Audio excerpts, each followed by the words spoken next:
sa inyo, mga kaibigan ng kultura, kasaysayan at pagkakakilanlan ng Pilipinas. Isang karangalan ang maging bahagi ng isang pagdiriwang na nagpapahayag ng puso at diwa ng ating mga katutubong Pilipino.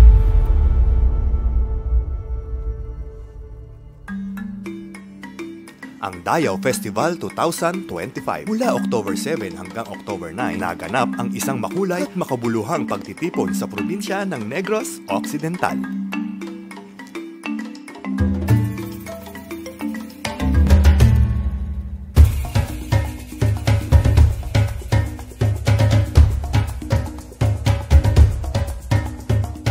Sa likod ng bawat makulay na kasuotan, matibay na tradisyon at masiglang tugtog ng indigenous music ay mga kwento ng katapangan, pag-asa at pagmamahal sa kultura na kailangang pakinggan at pahalagahan ng buong sambayanan. Ang Dayaw Festival sa pangunguna ng punong abala na si Ma'am Marichu G. Teliano, Deputy Executive Director for Administration and Support Services, ay isang pangyayaring punyaring pinangasiwaan at ginawa ng tamang landas ng National Commissions for Culture and the Arts o NCCA, ang ahensya ng gobyerno na itinatag upang pangalagaan at paunlarin ang ating mga pamana, sining at kultura. Taon-taon nilang binibigyang buhay ang pangarap na magbuklod ang mga katutubo mula Luzon, Visayas at Mindanao sa isang makasaysayang pagtitipon.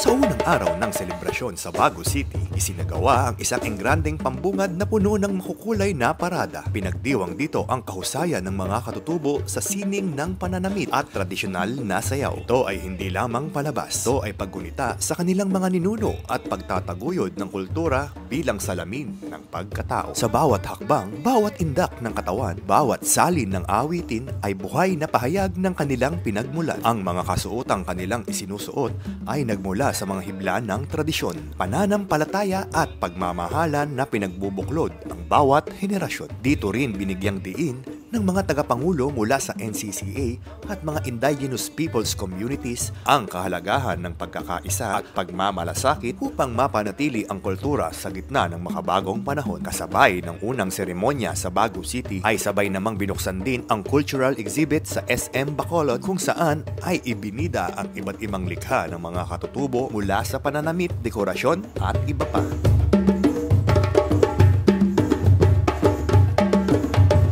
First time to have Dayaw here in Bacolod, and we are honored to host the very first time Dayaw Indigenous Peoples exhibit in the mall. We are proud to provide a space where culture, creativity, and community come together. Let's open the exhibit in 3, 2, 1.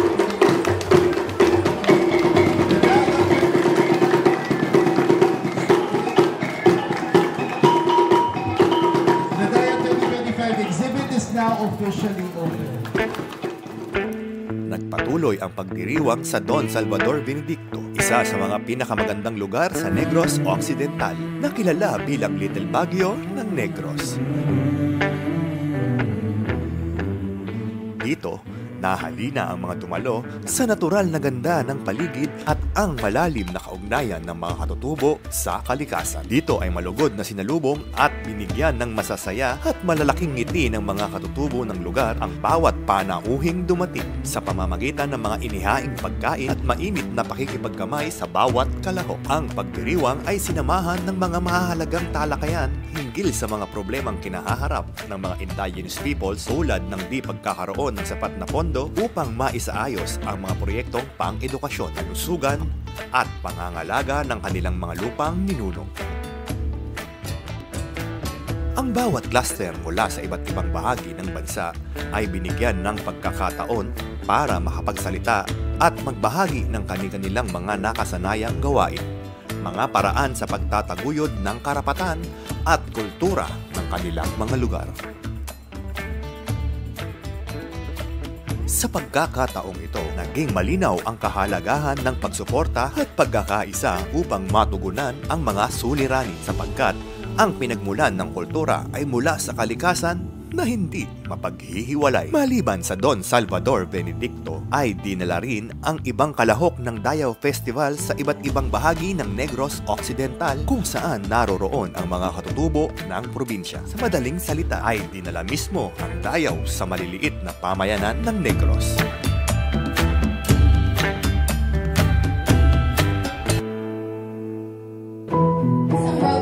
On Tourism Ethics adopted the recommendations on sustainable development of indigenous tourism. So ito pong dokumentong ito ay nagbibigay ng komprehensibong set of guidelines for various stakeholders involved in indigenous tourism to ensure it's ethical, responsible, and sustainable. So kung atin pong itutulak ang turismo, dapat po ito ay patas, may karapatan at may paggalang sa komunidad na may-ari ng kultura at lupain. Nagwakas ang Dayaw Festival sa SM Bacolod kung saan ipinaabot ang mensahe ng pag-angat at pagpapanatili ng kultura sa puso ng urbanong pamayanan. Ipinamalas ang mga tradisyonal na sining, pagkain at mga produktong gawa ng mga katutubo na nagbibigay diin na hindi nawawala ang diwa ng kultura kahit sa makabagong mundo. Sa pangwakas na programa, pinuri ang mga katutubo at ang kanilang walang sawang pagtitiyaga sa pagpapanatili ng kanilang mga pamana. Kinikilala rin ang patuloy na suporta ng NCCA at mga kinatawan mula Luzon, Visayas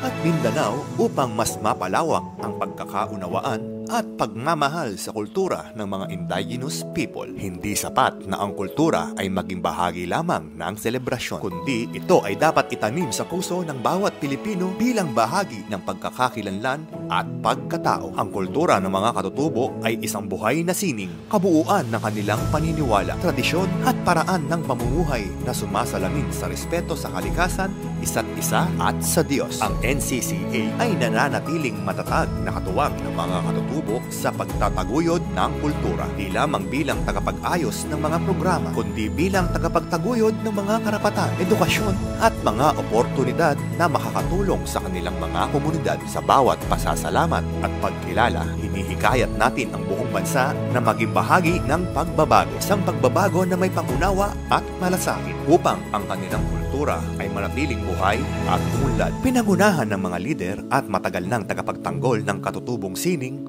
tulad nina Gamaba Awardees Chopilo Garcia ng Abra at Adelita Bagcal ng Ilocos Norte ang Dayaw Festival 2025. Kanilang ipinamalas kung paano ginagawa ng sining ang lakas sa paglaban para sa karapatan, pagkilala at kalayaan. Sila ang mga halimbawa ng mga Pilipinong may puso at gawa na nagsisilbing ilaw sa mga katutubong komunidad upang ipagpatuloy ang tradisyon at itaguyod ang halaga ng pamana sa bagong panahon.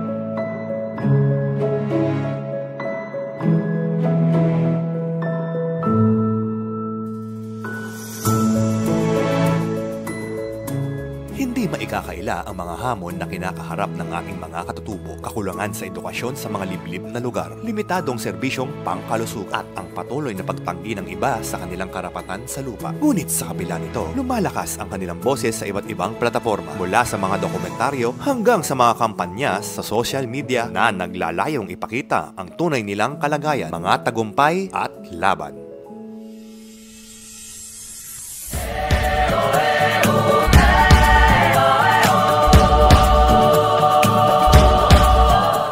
Dayaw Festival ay sumasalamin sa pagpupunyagi ng mga katutubo at sa pag-asa ng isang kinabukasang magbibigay sa kanila ng pantay na pagkakataon at pagkilala. Ngayong natapos na ang Dayaw Festival 2025, ang pangako at hamon nito ay manatili sa puso ng bawat Pilipino. Ang ipagpatuloy ang pagtataguyod, pag-unlad at pag-alaga sa kultura ng mga katutubo bilang sentro ng pagkakakilanlan. Ang NCCA at mga katuwang nito ang mga tunay na tagapagtaguyod ng kulturang Pilipino. Hindi lamang sa mga malalaking pagtitipon, kundi sa pang-araw-araw na buhay. Patuloy na inaangat ang mga tinig at pangangailangan ng mga katutubo. Patuloy nating ipaglaban ang yaman ng ating kultura at kinabukasan ng ating mga katutubong Pilipino. Mabuhay ang Dayaw! Mabuhay ang mga katutubo! Mabuhay ang mga Pilipino! Mabuhay ang Pilipinas! Win out!